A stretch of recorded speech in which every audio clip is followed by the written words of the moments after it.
Pain is a funny thing. Most people run from it, avoid it, numb it. But David Goggins? He ran straight into it for 100 miles, in one day, with no training. Let me explain. After surviving 3 hell weeks and becoming a Navy SEAL, Goggins wasn't done. Not even close. He wanted more challenge, more suffering, more reasons to dig deeper. So he set his sights on something insane, qualifying for the Badwater 135, one of the hardest ultra-distance races in the world. There was only one problem. To get in, he first had to prove himself by running a 100-mile race, and not just any race. He had to run it within 24 hours. And here's the kicker. At the time, David Goggins wasn't a runner. At all. He'd never run more than a few miles, but that didn't matter, because he believed something most people never accept. You don't need to be ready, you just need to start. So he signed up for the San Diego One Day, a 24-hour race around a single 1-mile loop. No crowd, no lights, no glory. Just pavement, repetition, and suffering.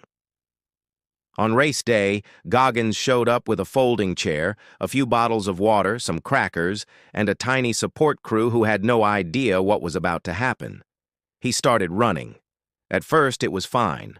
Mile 10, mile 20, even 30. Then things went dark. By mile 70, his feet were shattered. Literally.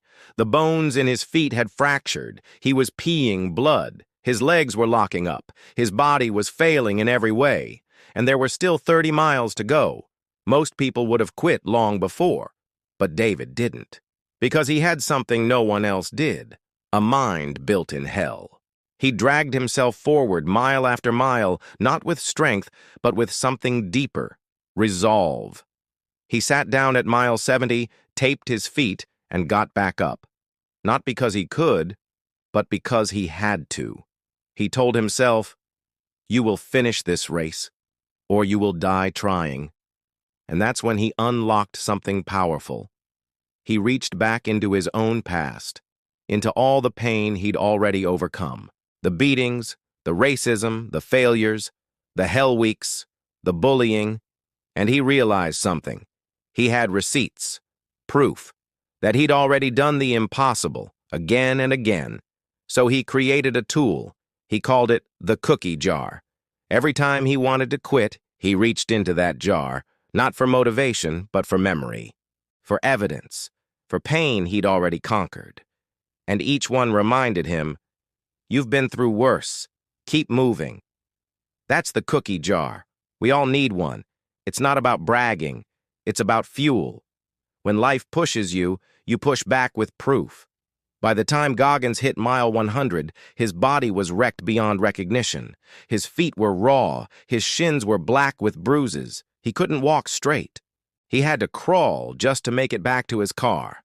But he finished. 100 miles. In under 24 hours, with no training, on broken feet, fueled by willpower and pain. And when it was over, he wasn't proud. He was transformed. He'd found a new edge, a new threshold, a new understanding of what's possible when you stop listening to the weak voice in your head. That's what this chapter is about. Not running, not racing, but proving to yourself that you're far more powerful than you've ever been told.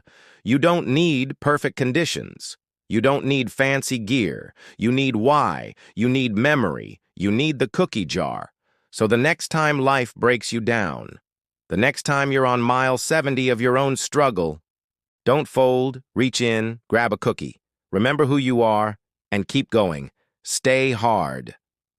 Would you like episode 6 next? It covers Goggins' time in the Army Rangers, building mastery, and how he trained his mind to embrace boredom and repetition, the ultimate discipline weapon.